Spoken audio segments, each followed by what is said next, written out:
capítulo 4, do versículo 9 até o versículo de número 13, nós estaremos lendo. Os irmãos encontraram? Amém? Diz-nos assim, Ruth, capítulo 4, versículo 9 ao 13. Então Boaz disse aos anciãos e a todo o povo: hoje vocês são testemunhas de que comprei de Noemi tudo que pertencia a Elimeleque, a Quilion e a Malom. E também tomo por mulher Ruth, a Moabita, que foi esposa de Malom, para perpetuar o nome deste sobre a sua herança, para que este nome não seja exterminado dentre seus irmãos e do portão da sua cidade. Hoje vocês são testemunhas disso. Todo o povo que estava no portão e os anciãos disseram: somos testemunhas. E disseram a Boaz: que o Senhor faça a esta mulher, que está entrando na sua família, como fez a Raquel e a Lia, que edificaram a casa de Israel. E que você, Boaz, seja um homem poderoso em Efrata, e que o seu nome se torne famoso em Belém. Que os filhos que o Senhor lhe der desta jovem, a sua casa seja como a de Pérez, o filho que Tamar deu a Judá. Assim, Boaz recebeu Ruth, e ela passou a ser a sua mulher. Ele teve relação com ela, e o Senhor concebeu que ela ficasse grávida, e tiveram um filho. Amém? Amém. Meus irmãos, nós estamos nessa série de sermões falando sobre a família. E hoje eu quero refletir com os irmãos sobre a história de como Deus redime o seu povo. Você já teve aquela sensação, ao assistir um filme, de que parece que o filme está contando uma história que você já viu várias vezes? Eu gosto de assistir filme com a minha família, com a minha esposa, e de vez em quando tem um filme e estamos diante de uma cena e de repente eu prevejo a fala do personagem e o Lucas fica admirado. Mas é porque aquela história está sendo recontada, porque já vimos vários filmes com histórias semelhantes. O livro de Ruth está contando a história de como Deus redime o seu povo, de como Deus salva o seu povo, de como Deus resgata o seu povo. E quando nós estamos lendo a história de Noemi, de Ruth e de Boaz, nós percebemos que a mesma história está sendo contada. Agora pense para aquele povo de Israel que está lendo essa história possivelmente ali no período dos Juízes, melhor, lendo essa história, porque a história é do tempo do período dos Juízes, mas o livro possivelmente é escrito já no período do rei Davi, de Samuel, porque nós temos lá no final do livro o nome de Davi. Então temos ciência de que essa história foi escrita contando a história passada. E vale então relembrarmos como tudo começou. Para nós entendermos a história de Ruth e Noemi, nós precisamos entender a história de como tudo começou. E lá em Gênesis, Deus criou os céus, a terra, o mar, tudo que neles há. E então Deus coloca o homem nessa terra, e isso tinha um propósito. O propósito é que a terra fosse o lugar onde Deus habitaria com o seu povo. Deus criou o homem com esse propósito. Observe que Deus não criou o primeiro homem. Deus primeiro criou os céus, a terra, todas as coisas em 5 dias. No 6º dia criou o homem. E então coloca o homem no jardim para habitar com ele. Deus abençoou o homem, lhe incumbindo de multiplicar-se e povoar a terra, e de exercer domínio sobre todas as coisas. Gênesis 1:28 fala sobre esse domínio. E para que essa missão fosse cumprida, Deus deu uma auxiliadora para o homem. Então, a primeira família está formada com a incumbência de se multiplicar em várias famílias. Deus planta um jardim no Éden e coloca esta família para que eles pudessem guardar, cultivar, proteger. Só que esta família fracassa. Eles pecam contra Deus ao comer da árvore do conhecimento do bem e do mal, que não deveria comer. A primeira família está em apuros. Quando Deus vem para trazer o seu juízo e julgamento sobre o homem, Deus disse que haveria inimizade entre a semente da mulher e a semente da serpente. A mulher passaria a dar filhos com dores de parto, a terra passaria a produzir cardos e abrolhos e dificultaria a vida do homem, que teria que buscar o pão com suor e trabalho penoso. Mas Deus não demorou em apresentar a esperança de redenção para as famílias da terra. A primeira família estava em apuros e, é óbvio, todas as famílias a partir de então também estariam em apuros. Essa primeira família nos representa. Mas Deus prometeu alguém que viria para restaurar o estado de todas as coisas. Virá um redentor, virá um resgatador. Gênesis 3,15, o teu descendente ferirá a cabeça da serpente, pressupõe famílias fazendo parte do plano da redenção. Visto que a relação sexual fora do casamento era pecado, para que o descendente viesse, famílias precisariam existir. Portanto, famílias fazem parte do plano de redenção do povo de Deus. Vejamos como o quadro está pintado até aqui.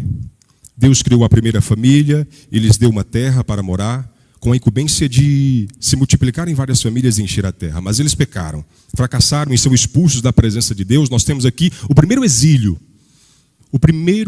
a primeira expulsão, a primeira saída, onde o povo são expulsos da presença de Deus e vão para longe. Nós vamos ver que a história da redenção é marcada por exílios, mas também é marcada por êxodos, por retornos. Olha só, a partir de Gênesis 3,15, toda a família da semente da mulher passa a portar a expectativa de redenção através do descendente, porque Deus prometeu que um descendente viria para restaurar o estado de todas as coisas. Em Gênesis 4:1, quando Eva dá à luz a Caim, a linguagem é como se Eva estivesse dizendo assim: até que enfim Deus me deu um varão. O texto diz que com o auxílio do Senhor, porque a partir do pecado, a inimizade entre a semente da mulher e a semente da serpente. E seria ingenuidade nossa pensar que essa inimizade se referia ao animal. Nós vamos ver que esta semente serão aqueles que, usados pelo inimigo, vão se opor à linhagem santa que Deus preserva. Eva esperava que Caim fosse o descendente, mas não era. A história continua e Deus está cuidando em preservar uma linhagem santa. Quando Noé nasce, da descendência de Sete, filho de Adão, que substitui Abel, a quem Caim matou, o pai de Noé, Lameque, diz assim: este nos consolará dos nossos trabalhos e das fadigas de nossas mãos nesta terra que o Senhor amaldiçoou. Gênesis 5:29. Veja a expectativa, a esperança de que venha um redentor, de que venha alguém para esmagar a cabeça da serpente, de que venha alguém para trazer descanso. A cada descendente que nasce, a esperança de redenção permanece viva. Mas o pecado em Gênesis 6 está se alastrando e parece não haver famílias justas diante de Deus. Sabe por quê? Porque a Bíblia diz que todo o desígnio do homem era mau. Gênesis 6. A terra estava cheia de violência e cheia de corrupção. Gênesis 6:8 diz: mas Noé achou graça diante de Deus. Ou como a NVI coloca, a Noé, porém, o Senhor foi benevolente. Então Deus decide recriar o mundo a partir do dilúvio, preservando uma família com a qual ele faz aliança. Veja o que está acontecendo na história da humanidade, na história de como Deus redime o seu povo. Noé é um segundo Adão. E Deus lhe abençoa com a mesma ordem de multiplicar e encher a terra. Olha só o que diz Gênesis 9:1. Deus abençoou Noé e seus filhos, dizendo: sejam fecundos, multipliquem-se e encham a terra. Essa mesma expressão vai estar lá em Gênesis 1:28. Deus queria que Noé também dominasse, enchesse e multiplicasse. Deus queria que famílias viessem, que famílias enchessem a terra, povoassem a terra, porque Deus sempre quis habitar com o seu povo. O pecado de Caim, ao matar Abel, foi um pecado contra a descendência, em certo sentido, contrariava a ordem de Deus de multiplicar. Ele matou alguém. Então, no mesmo texto em que Deus manda Noé multiplicar e encher a terra, Deus dá a lei contra o assassinato, para que o homem não matasse o seu semelhante. E veja que a expressão no versículo 7 é: olha, não matem o seu semelhante, mas vocês sejam férteis e multipliquem-se, espalhem-se pela terra e proliferem nela.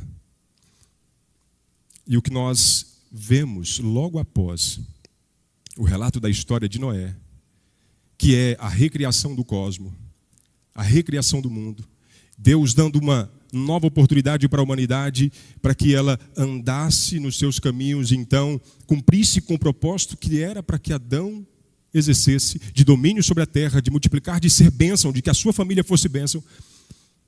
Então Deus recria com Noé, mas veja, o cenário depois de Noé não mudou muito.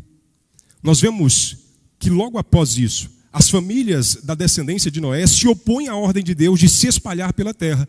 Eles buscam construir uma cidade para levarem o seu próprio nome e não se espalharem na terra. É a história da Torre de Babel. Eles se reúnem para construir uma cidade com o propósito de engrandecer o seu próprio nome e não espalharem-se e encherem a terra. Olha o que diz Gênesis 11:4.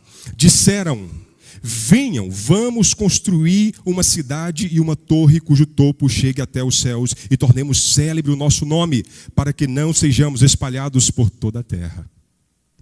Mas o Senhor trouxe juízo e confundiu a língua deles e os espalhou pela terra. O versículo 8 e 9 diz isso. E aí, nós chegamos no capítulo 12 de Gênesis. E este capítulo é central para que possamos entender a história do povo de Israel, para que possamos entender a nossa própria história. Em Gênesis 12, da descendência de Sem, e lembre-se que Sem é o filho de Noé, a quem Noé abençoou, Deus chamou Abraão e lhe fez uma promessa.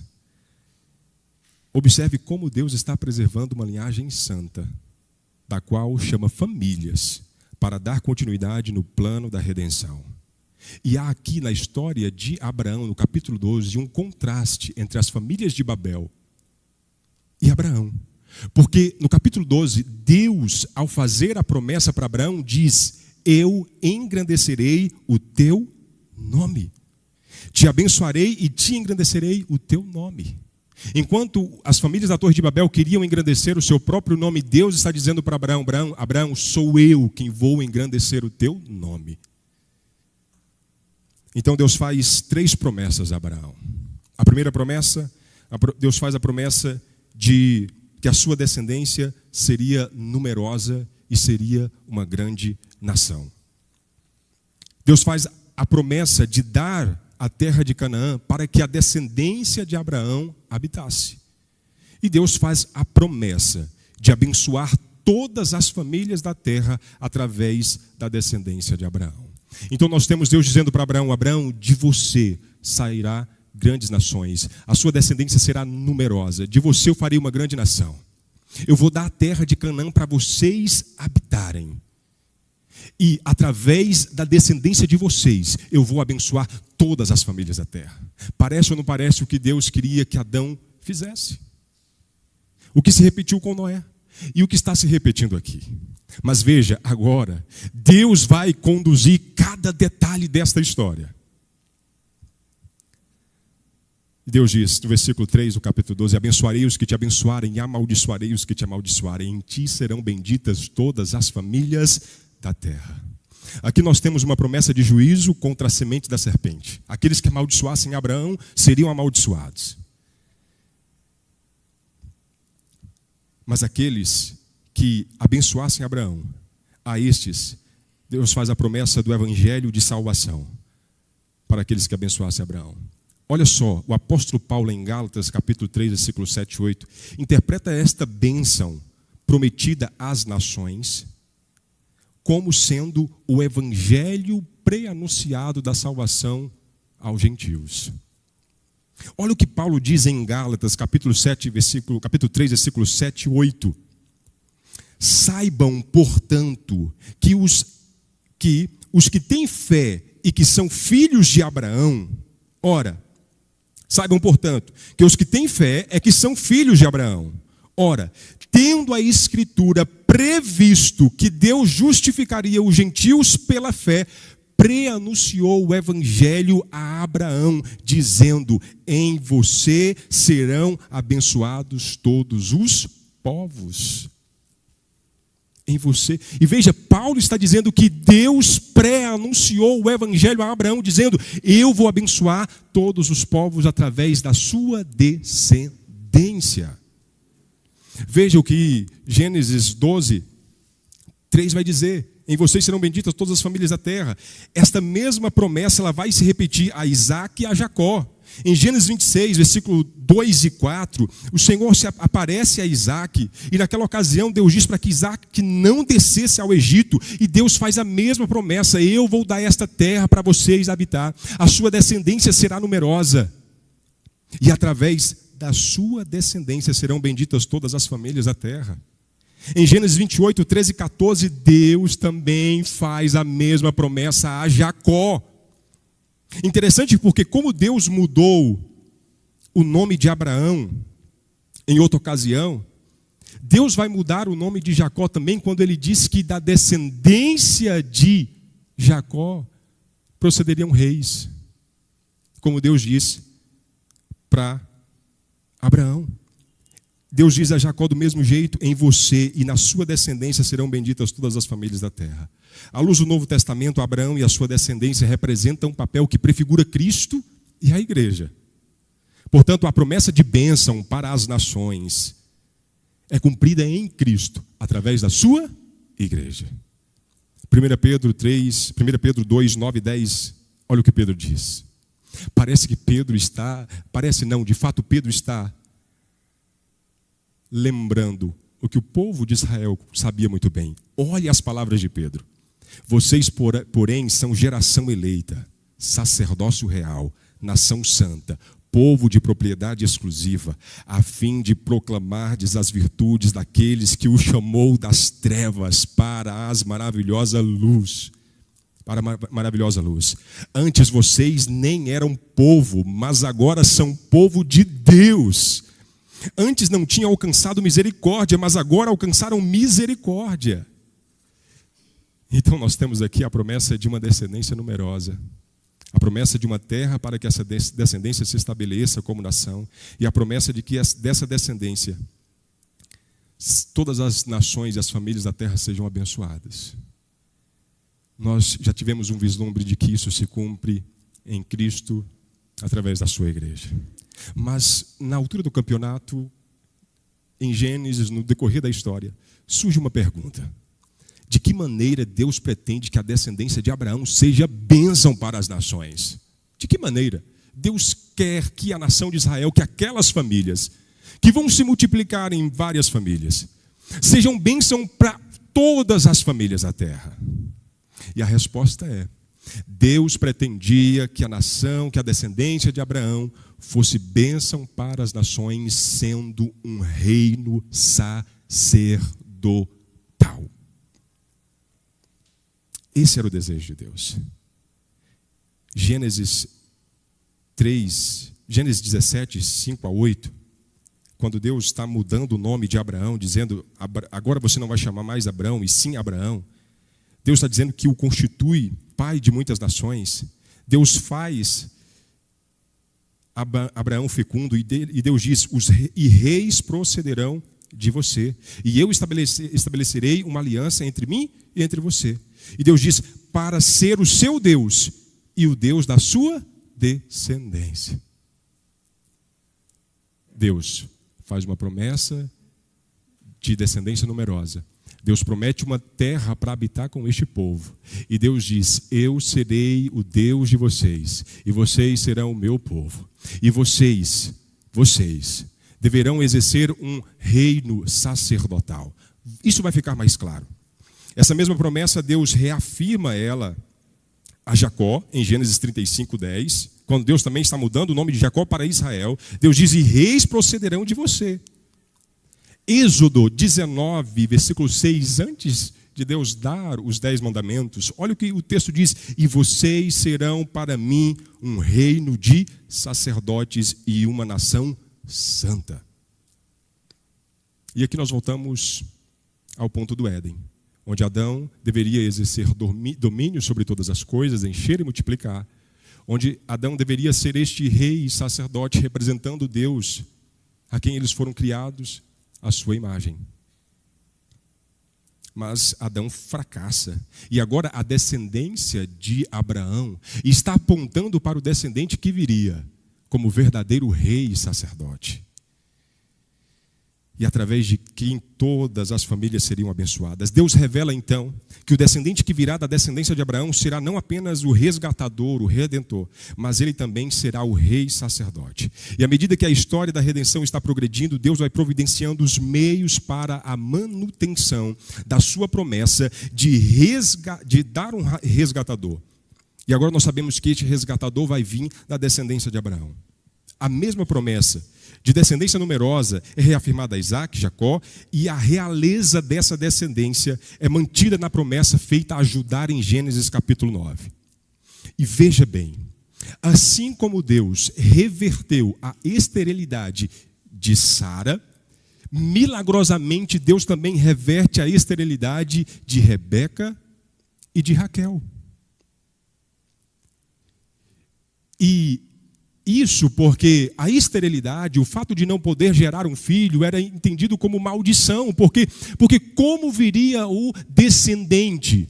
Como viria o resgatador? Como viria o redentor se a descendência não pudesse continuar?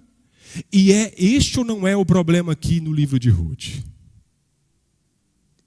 Nós vamos chegar lá, mas só dando um spoiler, para você lembrar e ver como a história está sendo recontada.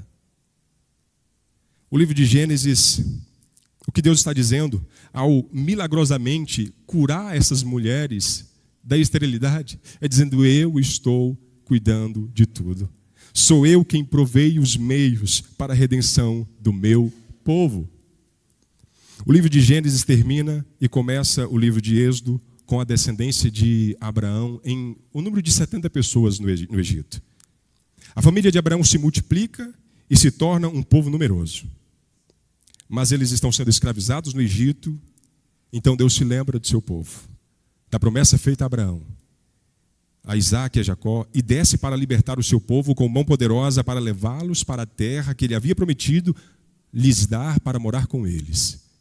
Êxodo capítulo 6. Leia, é lindo aquele relato de Deus falando com Moisés e dizendo: eu ouvi o gemido do meu povo, então desci para libertá-los. E Deus lembra a promessa que ele fez a Abraão, Isaac e Jacó, de dar uma terra para eles morar. Então Deus está vindo buscar este povo, libertar este povo, resgatar este povo. Nós temos aqui o primeiro Êxodo. Êxodo, Levítico, Número, Deuteronômio nos conta, todos esses livros, nos conta a história de como Deus libertou Israel da escravidão no Egito, para que eles fossem o seu povo e ele fosse o seu Deus. Nos conta como Deus está conduzindo este povo rumo à terra prometida, rumo ao novo Éden. E como Deus faz aliança com este povo, dando para eles a lei, para que eles fossem santos e um reino de sacerdote. Mas até o final do livro do Pentateuco, das 3 promessas que Deus havia feito a Abraão, apenas a promessa de uma descendência numerosa havia se cumprido. Apenas essa. Ainda faltava o cumprimento da promessa da posse da terra e a promessa da bênção para as nações através de Israel. Como já vimos, esta promessa vai ser cumprida de bênção para as nações ao Israel exercer um reino sacerdotal. E o livro de Josué, então, nos fala da conquista da terra prometida e como Israel se estabelece na terra. Todas as vitórias foram concedidas pelo seu rei soberano. Termina o livro dizendo que o povo de Israel serviu ao Senhor enquanto viveu Josué e os anciãos. Depois dele, Josué 24:31. Mas logo no início do livro dos Juízes, o período do livro de Ruth está no período do livro dos Juízes, porque quando começa o livro diz, nos dias em que julgavam os juízes. Então é neste período dos juízes. O autor nos informa que após a morte de Josué e após a morte daquela primeira geração, veio outra geração que não conhecia o Senhor nem as suas obras. E então fizeram os filhos de Israel o que era mal perante o Senhor, pois serviram aos Baalins. Em outras palavras, aquela geração abandonou o seu rei, o Senhor verdadeiro, que havia os tirado da terra do Egito, com mão poderosa, para adorar outros deuses. A nação que deveria ser bênção para outras nações, sendo um reino de sacerdotes, falha. Vale lembrar que Deus já instituiu o tabernáculo. Deus já deu a lei. Deus já deu o sacerdócio. O povo só precisa entrar na terra, possuir a terra e obedecer à sua lei. Mas eles fracassam novamente. O livro dos Juízes é um retrato do fracasso da nação de Israel em observar a lei do Senhor e cumprir com o propósito de ser sacerdócio real e nação santa. Termina o livro com uma nota que ainda descreve um cenário precário. Naqueles dias não havia rei em Israel. Cada um fazia o que achava mais reto aos seus próprios olhos. E o fato de não haver rei em Israel tem uma conexão direta com o livro de 1 Samuel. Porque logo quando começa 1 Samuel, nós temos a esperança do cumprimento da promessa feita a Abraão, reafirmada a Jacó e sustentada em Judá, de uma monarquia que prepararia o caminho para o rei verdadeiro. E é aí que entra o livro de Ruth. A história de Noemi e Ruth é a história de como Deus redime o seu povo, apontando para o que Deus faria com a sua igreja. É uma pequena história contando uma história maior. O livro de Ruth começa com a história de uma família e termina com a história de uma família. Curiosamente, a grande história da redenção começa com o casamento de Adão e Eva e termina com o casamento de Cristo com a sua igreja em Apocalipse. Começa com a criação do céu e da terra, para ser o lugar onde Deus haveria de morar com Adão e Eva, com a primeira família, e termina em Apocalipse, com a recriação de um novo céu e de uma nova terra, para ser o lugar de habitação de Deus com a sua igreja. Começa com a história de uma família em uma situação caótica por causa do pecado do marido, e termina com a história de uma família redimida e restaurada pela obediência do marido. Gênesis e Ruth começa com um representante real de Deus. Gênesis começa com o representante Adão. Ruth começa com Elimeleque, que fazia parte da nação sacerdotal, de um reino sacerdotal. Ruth e Apocalipse termina com o rei prometido, Davi e Cristo. No início de Gênesis, o pecado traz a necessidade de um resgatador. Em Gênesis 3,15, o descendente que esmagaria a cabeça da serpente. No início de Ruth, o pecado traz a necessidade de um resgatador. No final de Ruth, o resgatador resgata a noiva. No final da grande história da redenção, em Apocalipse, Cristo, nosso Redentor, resgata a sua noiva. A primeira família é posta em apuros por causa do pecado de Adão, do marido. Em Ruth, o marido Elimeleque, que deixa Belém para ir para os campos de Moabe, também coloca a família em uma situação de apuros.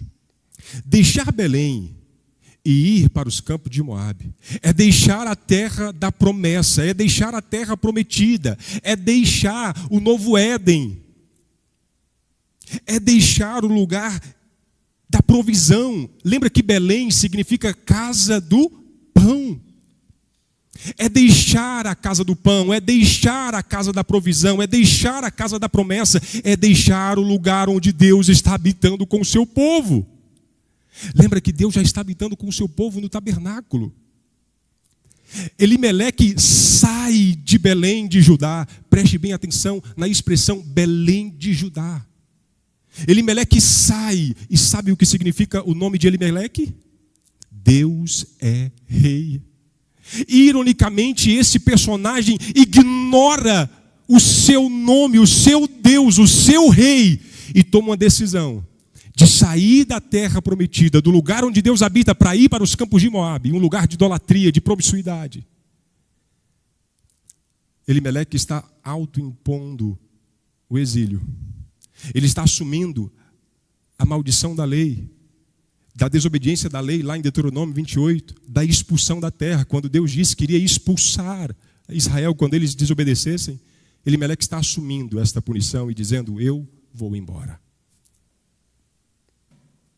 Está indo embora de casa. Havia fome em Belém, e a casa do pão não estava produzindo pão, por causa da maldição, da desobediência da lei, em Levítico 26, em Deuteronômio 28. Portanto, a atitude de Elimeleque deveria ser uma atitude de arrependimento diante de Deus e esperar pelo perdão do Senhor e a restauração. Mas Elimeleque, cujo nome significa Deus, ignora isso. Ele vai embora. Veja a semelhança de Elimeleque com Adão. Ambos colocam suas famílias em risco por causa... Ambos colocam sua família em risco por causa do pecado e traz a morte. Ambos colocam sua família em risco por causa do pecado e traz a morte. Começa a primeira cena de Ruth, morrendo Elimeleque, morrendo Quilion, morrendo Malom. Morrem. Ambos pecam por causa de comida. Ambos moram em um lugar que Deus deu para morar com eles. Adão está morando no Éden, no lugar que Deus queria morar com ele. Elimeleque está na terra da promessa, um novo Éden, que retrospectivamente aponta para o Éden e progressivamente aponta para o novo céu e a nova terra. Ambos sofrem o exílio da terra. Adão é expulso do paraíso, Elimeleque autoimpõe o exílio. Ambos trocam a glória de Deus pela satisfação de si mesmos. Mas Deus está redimindo. Deus está redimindo a história do seu povo. E Deus entra em cena para redimir a história de Ruth. Deus entra em cena para redimir a história de Noemi. Deus entra em cena para redimir a história de Israel. Quem Deus está usando para redimir essas histórias? Deus está usando Boaz. Deus está usando Boaz para redimir a história de Noemi. Deus está usando Boaz para redimir a história de Ruth. Deus está usando Boaz para redimir a história de Judá. E como Deus faz isso? Como Deus redime a história de Noemi através de Boaz? Deus redime a história de Noemi através de Boaz, do vazio à plenitude. Ruth 1:21 diz assim, se você puder manter a sua Bíblia aberta, por favor. Ruth 1:21 diz: quando saí daqui eu era plena, mas o Senhor me fez voltar vazia. Veja, ela reconhece que foi Deus que a fez voltar. Deus sempre traz o seu povo de volta para o seu lar, para a sua casa. Deus sempre faz isso, como Deus fez com o povo de Israel lá no Egito. Ela diz: eu saí daqui vazia, quando eu saí daqui eu estava plena, mas voltei vazia. Agora veja Ruth 1:22.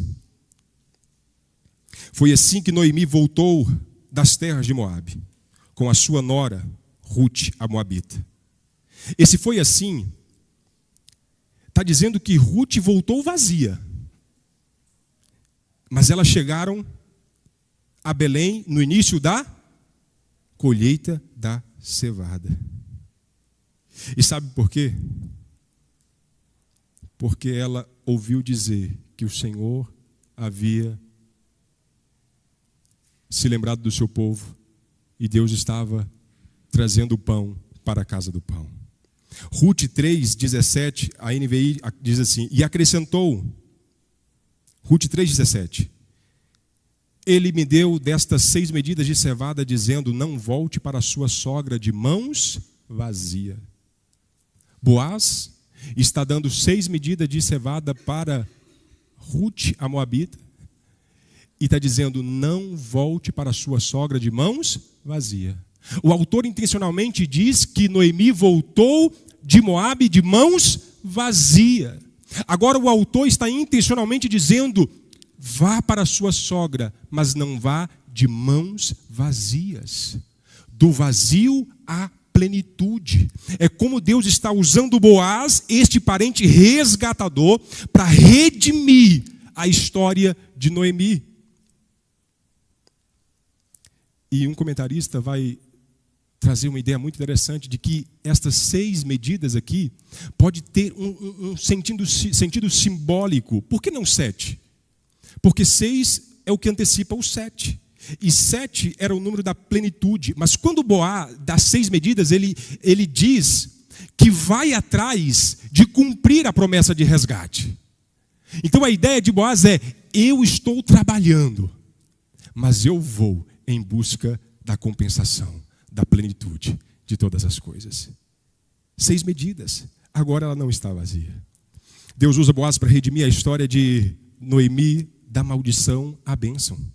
Ruth 1:1 diz: nos dias em que julgavam os juízes, houve fome na terra. A fome era a maldição de Deus sobre o seu povo. E um homem de Belém de Judá foi morar por um tempo na terra de Moabe com a sua mulher e os seus filhos.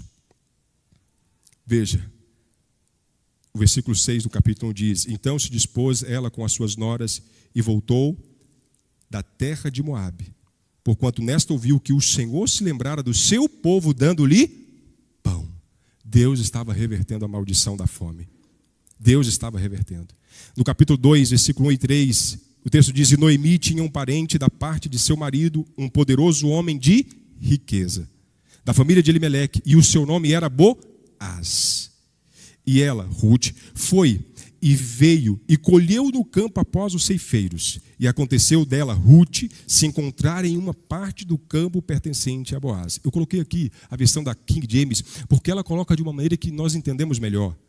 O texto diz: e aconteceu de Ruth entrar no campo de Boaz. Em algumas versões está, por coincidência, ela entrou, mas a ideia é que Ruth entrou no campo de Boaz sem que ela quisesse ou planejasse entrar naquele campo. Mas a ideia está indicando de que Deus está conduzindo a história. Deus é que está fazendo com que isso aconteça. Ela entrou no campo de um resgatador da sua família. Deus redime a história de Noemi da maldição à bênção. Deus redime da morte à vida. Começa o capítulo dizendo que morreu Elimeleque e Noemi ficou só. Morreram os filhos e Noemi ficou sozinha. Mas veja o capítulo 4, versículo 13. Assim Boaz recebeu Ruth e ela passou a ser a sua mulher. Ele teve relações com ela e o Senhor concebeu que ela ficasse grávida e tivesse um filho. Então as mulheres disseram a Noemi: bendito seja o Senhor que não deixou hoje de lhe dar um neto, que será o seu resgatador. Mais da frente elas vão dizer: nasceu um filho para Noemi. Começa a história, Noemi celebrando 3 funerais. Termina a história, Noemi celebrando o casamento daquela pela qual viria o seu resgatador. E o autor diz que as mulheres dizem para Noemi: te nasceu um filho, daquela que te ama, e ela te é melhor do que 7 filhos. Deus está redimindo a história de Noemi da morte para a vida, para a esperança. Este vai ser o teu resgatador. E por que este filho seria o resgatador de Noemi? Porque ele perpetuaria a descendência da sua família. A sua família que estava ameaçada de ser extinta no início da história do livro, agora tem esperança. Deus está redimindo o seu povo. Deus redime a história de Ruth através de Boaz. Ruth era uma moabita. A relação de Moabe com Israel não era boa, pois estes negaram oferecer auxílio quando Israel saiu do Egito. Olha o que Deuteronômio 23, 3 a 4 diz. Nenhum amonita ou moabita entrará na Assembleia do Senhor, nem ainda a sua 10ª geração entrará na Assembleia do Senhor eternamente, porque não foram ao encontro de vocês com pão e água no caminho, quando vocês estavam saindo do Egito. A relação dos moabitas com Israel não era boa. Quando eles estão saindo do Egito e eles pedem passagem, pedem auxílio, os moabitas não dão auxílio e negam dar o que para eles? Água e pão. Está dizendo aqui, o texto do Deuteronômio 23, 3 e 4. Eles não entrarão na Assembleia do Senhor até a 10ª geração. Por quê? Qual é o motivo? Porque não foram ao encontro de vocês com pão e com água. E o que Boaz oferece para Ruth? Ruth 2,9. Quando você ficar com sede, vá às vasilhas e beba da água que os servos tirarem. Versículo 2,14. Na hora de comer, Boaz disse a Ruth: venha para cá e coma do pão. A história da moabita está sendo redimida através do resgatador Boaz. O que Deus está fazendo é mudar a história, é redimir o passado deste povo, inimigo de Israel, na vida de Ruth, desta gentia que entra na descendência do Senhor Jesus. Ruth era moabita, portanto a sua história estava manchada pelo passado de promiscuidade do seu povo. A origem dos moabitas remete a uma relação incestuosa entre Ló e sua filha. Lá em Gênesis 19, 30 a 38. 2 mulheres planejaram seduzir o pai para gerar descendência. Depois você pode ler. Mas aqui em Ruth, no capítulo 3, 2 mulheres estão planejando gerar descendência, mas com pureza, com piedade, buscando um resgatador para lhe suscitar a descendência. Boaz reconhece a conversão de Ruth, que era moabita, mesmo sabendo que as mulheres moabitas haviam seduzido os israelitas a adorarem outros deuses, em Número 25, de 1 a 2. Veja que a história de Ruth está entremeada com um passado de rejeição em dar auxílio ao povo de Israel, mas agora um israelita, Boaz, está oferecendo a Ruth pão e água. As moabitas eram conhecidas pela sua promiscuidade, por seduzirem homens israelitas a adorarem o seu Deus. E a origem dos moabitas remete a 2 mulheres tentando suscitar descendência, mas de maneira ímpia e impiedosa. Agora 2 mulheres, e Ruth, esta moabita, está de maneira pura e singela, buscando a preservação da sua família. E Boaz reconhece a conversão de Ruth quando ele diz... Então, quando ele diz que lembrou, que sabe de que ela havia feito pela sua sogra. Olha só o reconhecimento de Boaz. O Senhor lhe pague ou retribua pelo bem que você fez. Que você receba uma grande recompensa do Senhor, Deus de Israel, sob cujas asas você veio buscar refúgio. Boaz está dizendo: olha, eu sei o que você fez com a sua sogra, deixando pai e mãe. E você veio buscar refúgio debaixo das asas do Senhor. Ele reconhece. Lembra qual foi a linguagem que Ruth usou lá para sua sogra, quando ela diz: Ruth, vai embora. A sua sogra voltou para a sua terra, para os seus deuses, você também. É como se ela estivesse dizendo: vá para os seus deuses também. E Ruth diz: não. Para onde você foi, eu irei. Onde você estiver, eu estarei. O seu Deus será o meu Deus. O seu povo será o meu povo. É uma relação pactual. E esta conversão, essa atitude de Ruth, está trazendo agora o reconhecimento deste resgatador, de que ela merece ser resgatada. Ou melhor, de que pela bondade de Deus, em tê-la convertida, agora o Senhor vai retribuir. Sabe por quê? A mesma linguagem que o autor usa, de que Ruth veio buscar refúgio debaixo das asas de Deus, é a mesma linguagem usada quando o Ruth está pedindo para que Boaz resgate ela. É usada. A palavra debaixo das asas é a mesma lá quando ela diz: estende as tuas vestes, estende a tua capa, melhor, estende a tua capa sobre a tua serva. É a mesma palavra para asas, é a mesma palavra para capa lá, estende a tua capa. Ela está dizendo que aquela bênção que Boaz desejou que ela recebesse do Senhor, porque ela foi buscar refúgio no Senhor, ela está dizendo: esta bênção é que você seja o meu resgatador. Para finalizar, Deus está redimindo a história da tribo de Judá. Quem lembra de Gênesis capítulo 38? A história está contando, a Bíblia está narrando a história de José no Egito, sendo fiel a Deus, mas de repente quebra a cena, capítulo 38, Judá, na terra prometida, sendo infiel. E o pecado de Judá é o quê? É porque ele não quis dar o seu filho, Selá, a Tamar, para que houvesse a manutenção da descendência. O que Judá está fazendo lá em Gênesis 38 é ir contra os planos de Deus de que as famílias se multiplicassem, de que a descendência fosse mantida. Mas em Boaz, Deus está redimindo a história da nação de Judá.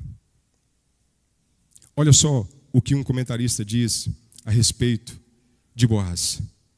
O levirato de Boaz desfaz o plano da recusa de Judá de ser um verdadeiro Levi e produzir um filho real. Boaz é o que Judá deveria ter sido. Boaz é o que Judá deveria ter sido. E Ruth está aqui, sendo resgatada por um descendente de Judá.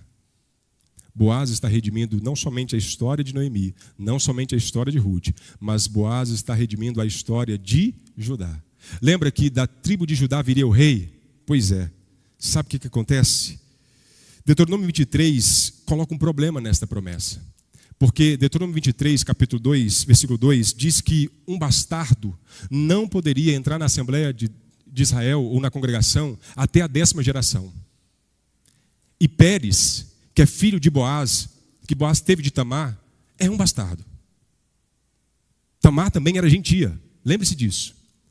E Deuteronômio está dizendo que até a 10ª geração, um bastardo não poderá entrar na congregação, na Assembleia de Israel. E aqui a ideia é de assumir também um ofício real. Parece que está ameaçada a história da redenção, mas não está, porque Deus escolheu Boaz para redimir a história de Judá. Se nós contarmos as gerações de Pérez a Davi, nós temos 10 gerações. 10 gerações. É incrível como Deus está redimindo a história do seu povo, dizendo: o rei virá de Judá. Mesmo apesar do pecado. Mesmo apesar do pecado. Boaz é um Judá melhor. Mas Cristo, para quem Davi aponta, é um Boaz melhor. O rei que nos trouxe redenção, que nos resgatou com seu precioso sangue. Cristo é o descendente da linhagem de Davi, que sentaria no trono e reinaria para sempre. Depois, vale a pena você ler Mateus capítulo 1 e ver capítulo 1, versículo 3 ao 6. E no versículo 1 começa dizendo que a genealogia de Jesus, filho de Davi, filho de Abraão, de Isaac, de Jacó, e vai de Pérez até Jessé, pai de Davi, pai do rei Davi. Tudo isso estava apontando para Cristo. Isaías capítulo 11, versículo 10 diz: e acontecerá naquele dia que a raiz de Jessé, a qual estará posta por estandarte dos povos, será buscada pelos gentios, e o lugar do seu repouso será glorioso. Apocalipse capítulo 5, versículo 5. E disse-me um dos anciãos: não chores, eis que o leão da tribo de Judá, a raiz de Davi, que venceu para abrir o livro e desatar os 7 selos. Não chores, porque o leão da tribo de Judá, a raiz de Davi, venceu. Cristo Jesus é o nosso resgatador. Olhe para as Sagradas Escrituras como a grande história de como Deus redime o seu povo, como a grande história de como Deus redime a sua igreja, a minha vida, a sua vida. Para finalizar, trazendo algumas aplicações ao nosso coração de tudo aquilo que nós já dissemos. Cristo é o nosso resgatador. Ele redime a nossa vida do vazio à plenitude, da maldição à bênção, da morte à vida. Cristo redime o nosso passado. Nele não há mais condenação. Talvez você se pegue às vezes se culpando pelo passado que você já teve. Mas eu quero dizer para você, em Cristo não há mais condenação. O seu passado não te condena, porque aquela moabita está na descendência do Messias. Aquela moabita, de uma origem que talvez ela poderia ter vergonha, ela está na história do Redentor.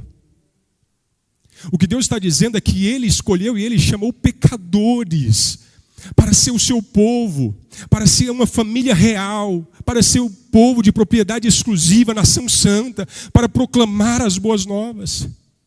Então o seu passado é redimido pelo sangue de Jesus na cruz do Calvário. Cristo é o descendente da mulher que esmagaria a cabeça da serpente e restauraria a nossa comunhão com Deus. Cristo é o descendente de Abraão que abençoaria todos os povos. Ele nos resgatou, nós somos a sua noiva. Em Cristo nós fomos constituídos a nova família de Abraão, a nação santa, o povo de propriedade exclusiva de Deus, para sermos bênção para todas as famílias da terra. E eu termino essa reflexão te fazendo refletir sobre uma verdade que toda essa história está nos fazendo perguntar. A minha família, a sua família, tem vivido em função de qual propósito? Toda essa história mostrou que Deus sempre quis abençoar todas as famílias da terra, através destas famílias, destas histórias. Às vezes nós estamos buscando um grande nome. Às vezes nós estamos buscando construir uma grande cidade. Aquele outro fulano que o nome dele nem aparece na história não quis resgatar Ruth porque a sua família ou a sua propriedade poderia estar em risco. Boaz abriu mão de tudo, com amor abnegado. Ele disse que o meu nome seja apagado, eu quero suscitar o nome desta família para que não seja extinguida. É o que Cristo faz na cruz. Se a minha e a sua família não viver em função do propósito de ser bênção para o outro, nós estamos perdidos neste mundo. Nós estamos perdidos. Talvez nós não estejamos nem no Novo Éden. Talvez nós estejamos nas terras de Moabe. Se a sua família não viver com o propósito de ser bênção para o outro, aí a gente fala assim, não, mas minha família em primeiro lugar. Que conversa fiada. A Bíblia está contando outra história. Não, mas a minha família em primeiro lugar. A Bíblia está contando outra história. A história de famílias no plano da redenção de Deus, sendo usadas como bênção para outras famílias. E aí eu vou te dar a grande sacada. Quando você fizer isso, quando você viver para a glória de Deus, quando a sua família for bênção para outras famílias, Deus vai fazer da sua família uma grande bênção. A sua família será abençoada grandemente, porque aqueles anciãos disseram para Boaz, Boaz, que o teu nome seja famoso em Belém. E sobre o descendente de Boaz, eles disseram que o teu descendente seja famoso em Israel. Que a tua família seja bênção, seja abençoada, mas sendo bênção para outras famílias. Que Deus em Cristo Jesus te abençoe, nos abençoe.